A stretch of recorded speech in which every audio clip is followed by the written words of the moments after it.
Hi, my name is Matt Storms, and today I'm going to talk about some of the common considerations when deciding how to structure the sale of a privately held emerging technology company. In another video, I provide an overview of the different types of transaction structures in connection with the sale of the company. Today, however, I'm going to focus on the factors that typically drive that decision by buyers and sellers in company sale transactions. The four transaction structures that I'm going to talk about are an asset sale transaction, where the buyer purchases substantially all the assets from the seller; a stock purchase transaction, where the buyer acquires all the stock of the seller from the seller's stockholders; a reverse triangular merger, where the buyer creates a subsidiary and then that subsidiary merges into the seller, with the result of the seller becoming a wholly owned subsidiary of the buyer; and then finally, a forward triangular merger, where the buyer creates a subsidiary and the seller merges into the subsidiary, with the result of the seller becoming a wholly owned subsidiary of the buyer.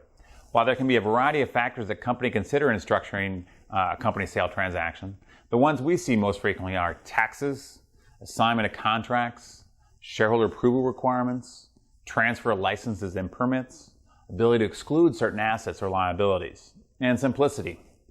To help us walk through the pros and cons of each transaction structure when considering these factors, I will use this table.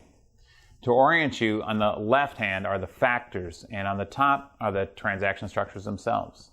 We have color-coded each of the relevant table cells to show you whether a given transaction is good or bad as it relates to that factor, with red reflecting the given structure is not very good for that factor, green reflecting it is good, and yellow is somewhere in between.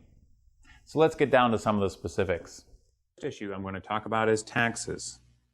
In an asset sale, if the seller is a C corporation, which is the assumption we are making with the factors in this table, there's usually a double layer of taxation in a taxable sale of assets transaction. The first layer of taxation is at the corporate level, where the seller recognizes gain or loss to the extent the purchase price exceeds the basis in the assets being sold. The second layer of tax is upon the distribution of the proceeds to the shareholders. As a result of this double layer of taxation, asset sale transactions are typically expensive from a tax perspective for sellers. In connection with a stock sale as well as a reverse triangular merger, the seller usually receives capital gain or loss upon consummation of the transaction. That's usually favorable, and why we've marked them in green, as it's only a single layer of taxation. A forward triangular merger, on the other hand, is treated the same as the asset sale for tax purposes, which usually yields a double layer of taxation for the seller, and why we've marked it in red. The next issue is assignment of contracts. In an asset sale, if a contract generally has a restriction on assignment, the seller will have to obtain the third party's consent in order to assign the contract to the buyer. This can be very cumbersome and time-consuming for the seller. Stock sales, as well as reverse triangular mergers, usually require very few, if any, third-party consents for contract assignments. The reason is that the seller's contracts are left intact in the seller and not actually transferred or assigned to the buyer. Forward triangular mergers are somewhere in between, where the contracts are not assigned, but rather, through the merger, the surviving entity becomes the owner of all the property and responsible for all the obligations of the seller. As a result, the specific language in the anti-assignment contract provision sometimes causes the seller to be in breach of the contract in the event of a merger involving the seller without obtaining the consent of the third party. The next issue is seller shareholder approval. Absent a contractual or charter restriction, or perhaps a unique state statutory requirement, only holders of a majority of the outstanding shares are typically required to approve the transaction for an asset sale, forward triangular merger, and a reverse triangular merger.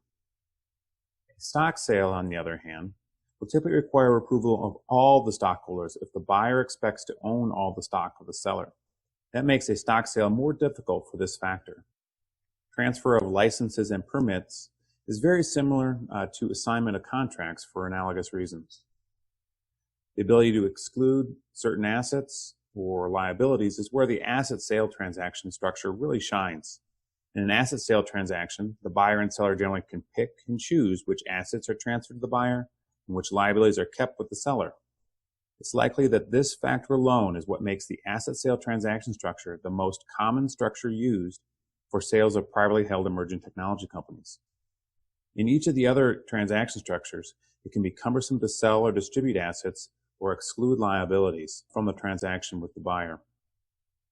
The last issue is simplicity. Generally speaking, the more simple a transaction is to effectuate, the better it is for the buyer and seller. as asset sale transactions frequently involve transfers of a lot of different types of assets.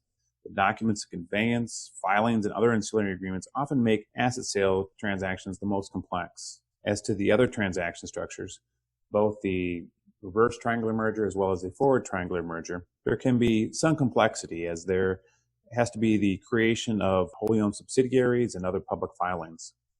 This makes them somewhat more complex, although not typically as complex as an asset sale. The simplest in most situations is a stock sale. While the stock purchase agreement itself can be a lengthy document, the stock purchase structure often is easier to effectuate when compared to the other transaction structures. So what are the takeaways on how to structure a privately held emerging technology company sale transaction?